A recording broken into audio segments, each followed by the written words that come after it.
소서. 아멘.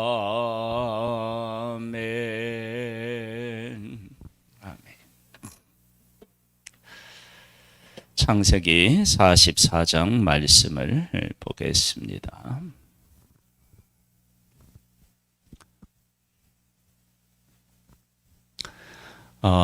요셉의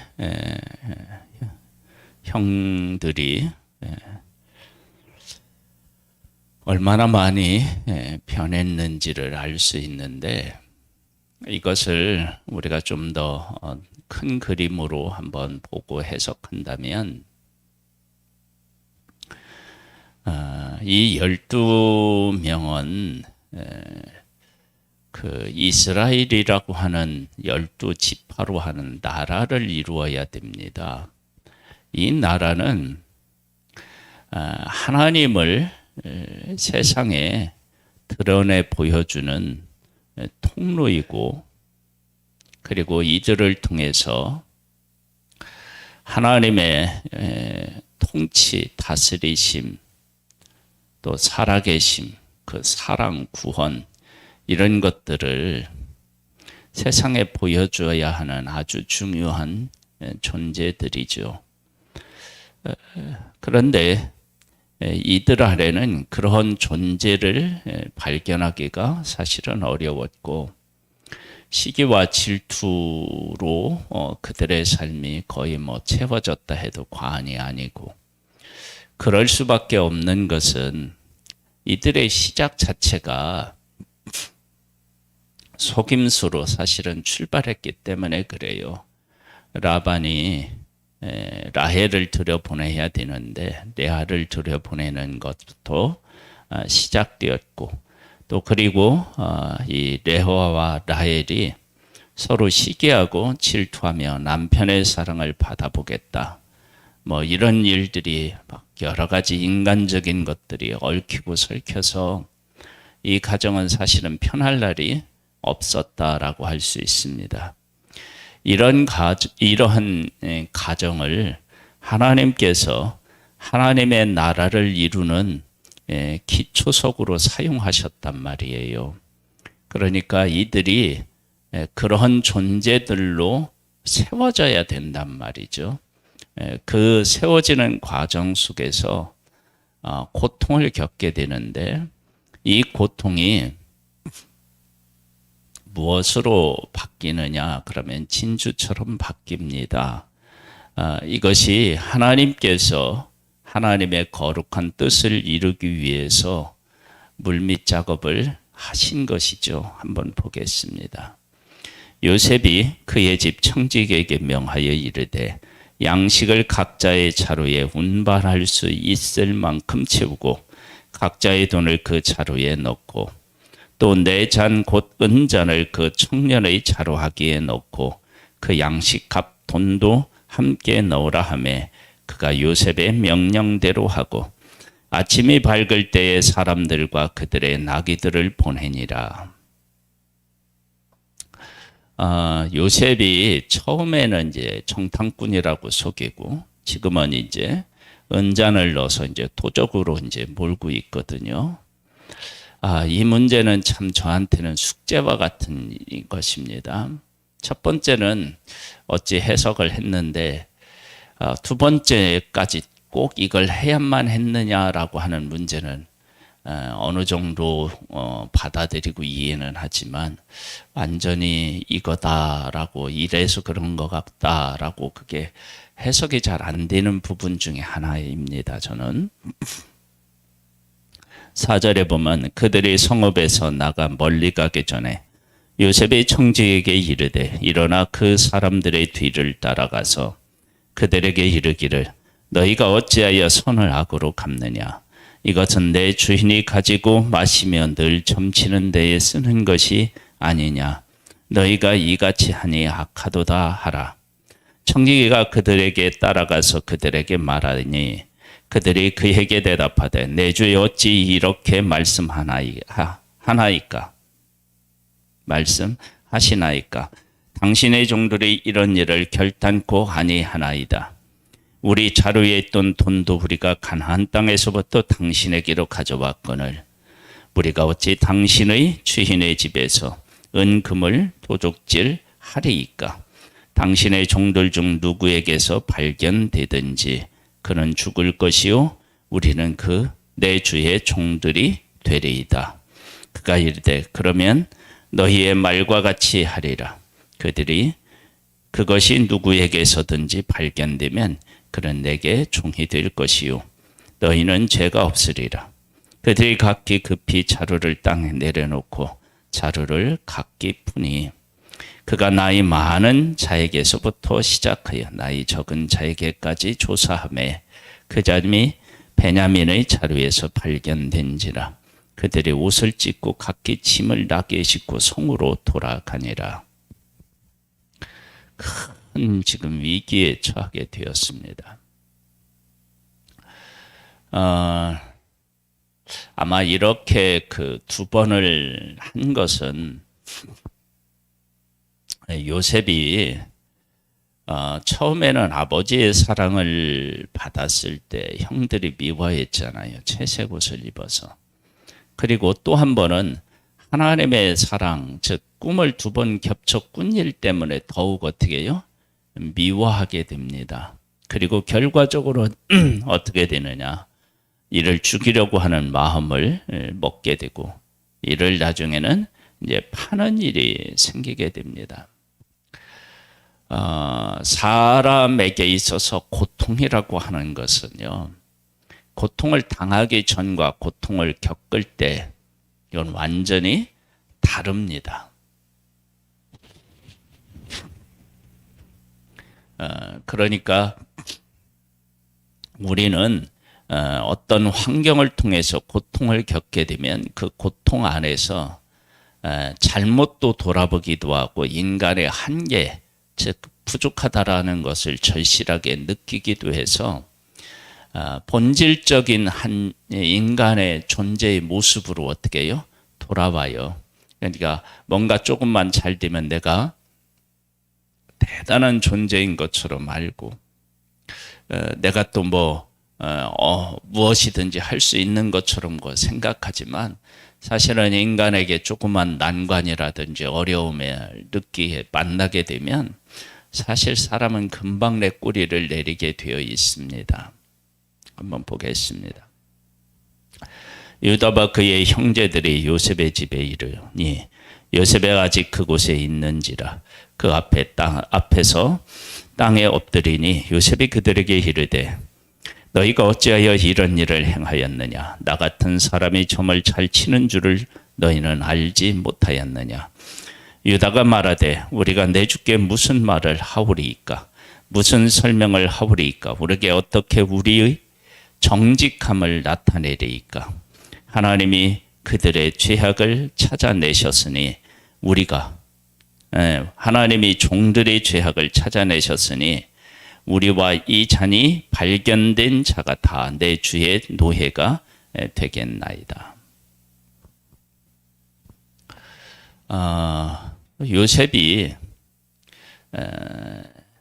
그 요셉을 형들이 미워했던 것, 첫 번째 아버지의 잘못을 자기들의 잘못을 아버지에게 이야기한 것, 그리고 아버지가 사랑해서 채색 옷을 지어줬는데 그것을 입고 다닌 것, 그리고 하나님이 꿈을 주셨는데 그 꿈을 이야기한 것, 이거예요.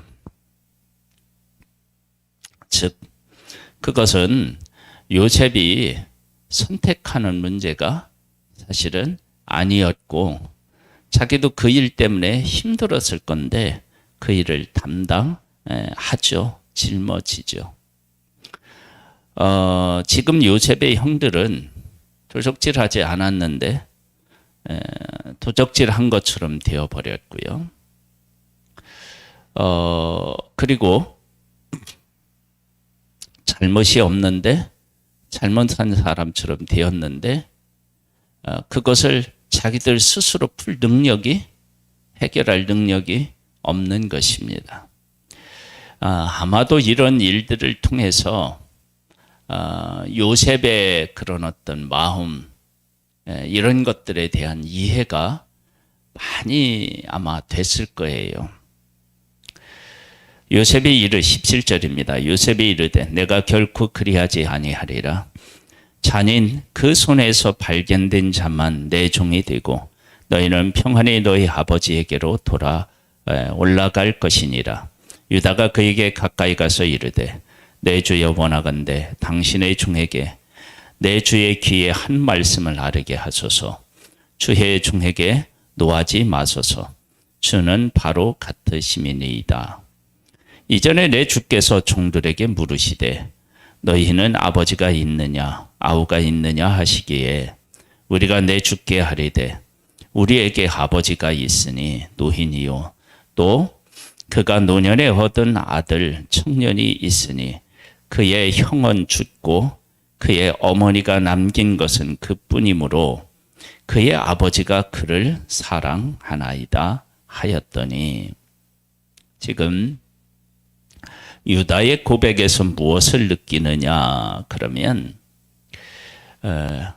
아버지가 왜 베냐민을 특별히 사랑하는지에 대한 이해를 하게 됩니다. 요셉의 형들은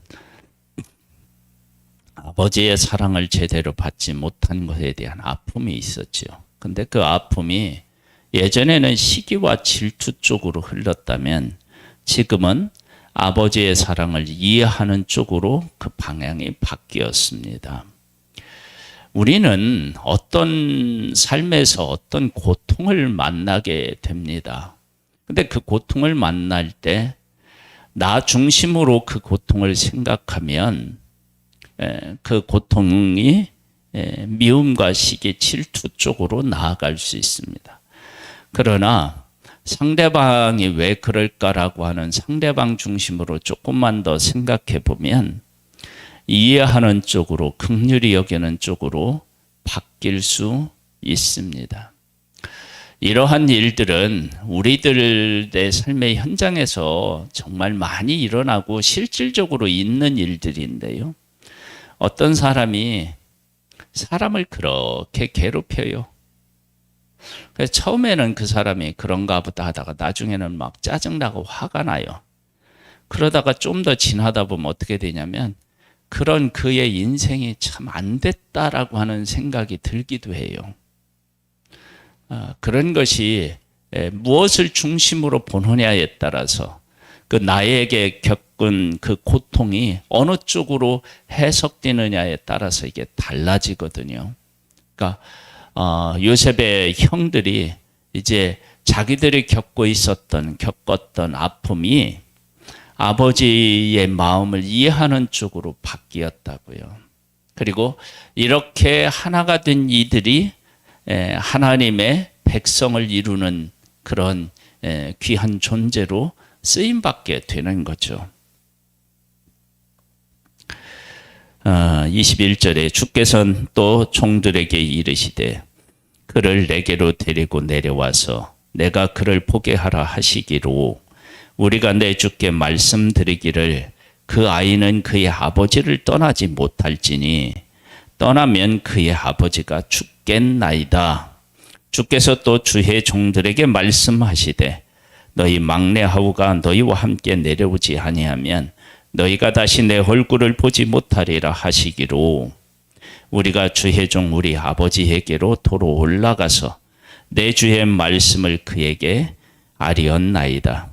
그 후에 우리 아버지가 다시 가서 곡물을 조금 사오라 하시기로 우리가 이르되 우리가 내려갈 수 없나이다. 우리 막내 아우와 함께 가면 내려가려니와 막내 아우가 우리와 함께 가지 아니하면 그 사람의 얼굴을 볼 수 없음이니이다. 주의 종 우리 아버지가 우리에게 이르되 너희도 할거니와 내 아내가 네게 두 아들을 낳았으나 하나는 내게서 나갔으므로 내가 말하기를 틀림없이 찢겨 죽었다 하고 내가 지금까지 그를 보지 못하거늘 너희가 이 아이도 내게서 데려가려 하니 만일 재해가 그 몸에 미치면 나의 흰 머리를 슬퍼하며 스울로 내려가게 하리라 하니 아버지의 생명과 아이의 생명이 서로 하나로 묶여 있거늘 이제 내가 주의 종 우리 아버지에게 돌아갈 때에 아이가 우리와 함께 가지 아니하면 아버지가 아이의 없음을 보고 죽으리니 이같이 되면 종들이 주의 종 우리 아버지가 흰 머리로 슬퍼하며 수훌로 내려가게 함이니이다. 아버지가 베냐민을 왜 더 극진히 사랑하고 그를 끔찍히 아끼는지에 대한 충분한 이해를 하고 있음을 보게 됩니다. 그러면서 이렇게 이제 유다가 이어서 얘기해요.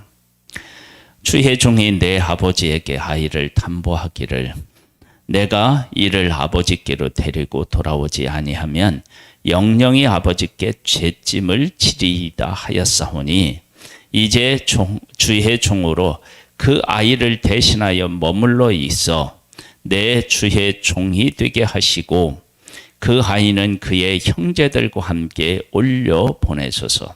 지금 이 32절과 33절 이건 무엇하고 조금 이렇게 겹치는 모습이 있느냐 그러면 요셉의 삶과 겹쳐요.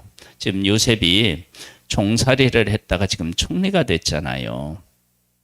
근데 종살이가 왜 됐느냐면 형들이 미워하는 거 그런 것 때문에 이렇게 되었고 또 나중에 이제 해석은 하나님의 생명을 구원하시기 위해서 했다고 하지만 처음에는 어떻게 해요?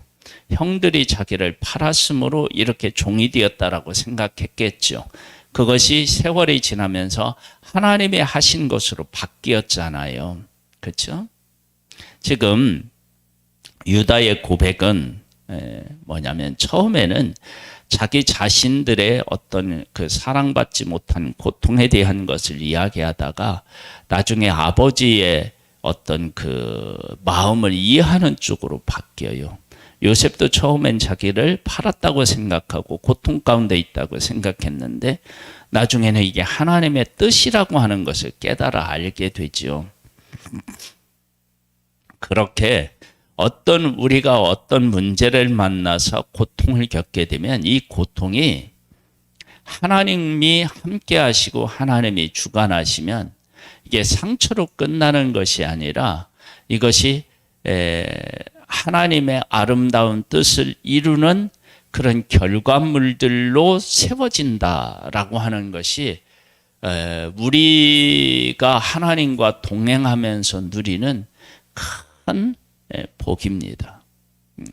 그러니까 하나님을 잘 믿는 사람은 이 고통이 잘 다듬어져서 하나님 쓰시기에 하나님의 뜻을 이루는 데 있어서 귀중한 것으로 바뀐다라고 하는 것입니다. 하나님이 지금 이런 고통의 순간들을 통해서 이렇게 야곱의 아들들, 하나님의 백성들을 다듬어서 거룩한 하나님의 그 백성으로 세우시는 모습을 보게 됩니다. 34절에요. 그 아이가 나와 함께 가지 아니하면 내가 어찌 내 아버지에게로 올라갈 수 있으리까? 두렵건대 재해가 내 아버지에게 미침을 보리이다. 지금 그 야곱의 아들들은 베냐민의 생명 그리고 아버지의 생명과 누구의 자기의 생명을 바꾸는 거예요. 고통을 바꾸는 거예요. 그러니까 요셉이 애굽에서 총리로서 요셉이 하나님이 하시는 일로 그 고난을 바꾸고 생각하게 되었잖아요. 그렇게 바뀌는 그 과정에 형제들도 그런 이 고통, 요셉을 판 그 고통이 왜 안 따라왔겠어요? 그 고통을 겪으면서 이러한 형제들로 어떻게 해요? 바뀐 거예요. 그러니까 하나님은 야곱도 그 요셉도 세우고 그 형들도 바르게 세워서 지금 어떻게 해요?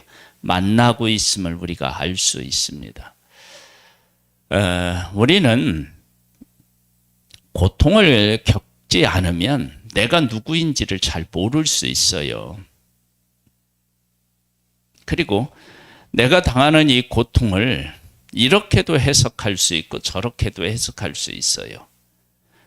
그런데 요셉의 형들은 요셉을 미워하는 쪽으로 해석을 해서 요셉을 팔아보니까 아버지가 고통스럽고 자기의 형제 중에 한 명이 죽었는지 살았는지 모르는 상황이 되니까 그 상황은 어떻게 해요? 더 힘든 상황이 된 거예요. 그래서 아버지가 사랑하는 것을 받아들이는 것이 훨씬 더 고통을 줄이는 것, 더 가치 있는 어떤 것들을 세워나가는 것으로 이 문제가 바뀌게 되는 거예요. 그래서 이들이 이 고통을 통해서 하나님의 거룩한 백성으로 다시 세워지는 모습을 보게 됩니다.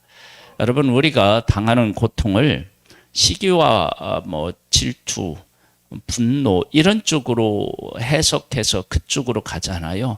그러면 지금 겪는 것보다 더 큰 고통을 겪을 수 있어요. 그러나 그것을 사랑하고 이해한 쪽으로 가면 그 삶이 위대한 삶으로 세워질 수 있습니다. 하나님께서는 우리가 겪는 고통을 그렇게 아름답게 예수 그리스도가 십자가를 지어서 부활을 만들어낸 것처럼 우리를 품어 안으신 것처럼 새로운 존재를 세우신 것처럼 그렇게 우리의 삶을 하나님 앞에 아름답게 세우기를 소망하십니다. 하나님 아버지, 오늘 이 아침에도 우리를 일으켜 주시고 하나님의 말씀 앞에 서게 하심을 감사드립니다. 듣는 자가 아니라 듣고 행하는 자가 되어서 복 있는 하나님의 사람 되기를 소망합니다. 하나님의 성령으로 우리를 일깨워 주시고 이끌어 주시고 승리케 하옵소서. 예수님의 이름으로 기도드립니다. 아멘. 하늘에 계신 우리 아버지여, 이름이 거룩히 여김을 받으시오며 나라에 임하옵시며 뜻이 하늘에서 이룬 것 같이 땅에서도 이루어지리이다. 오늘날 우리에게 일용할 양식을 주옵시고 우리가 우리에게 죄 지은 자를 사하여 준 것 같이 우리 죄를 사하여 주옵시고 우리를 시험에 들게 하지 마옵시고 다만 악에서 구하옵소서. 대개 나라와 권세와 영광이 아버지께 영원히 있사옵나이다. 아멘.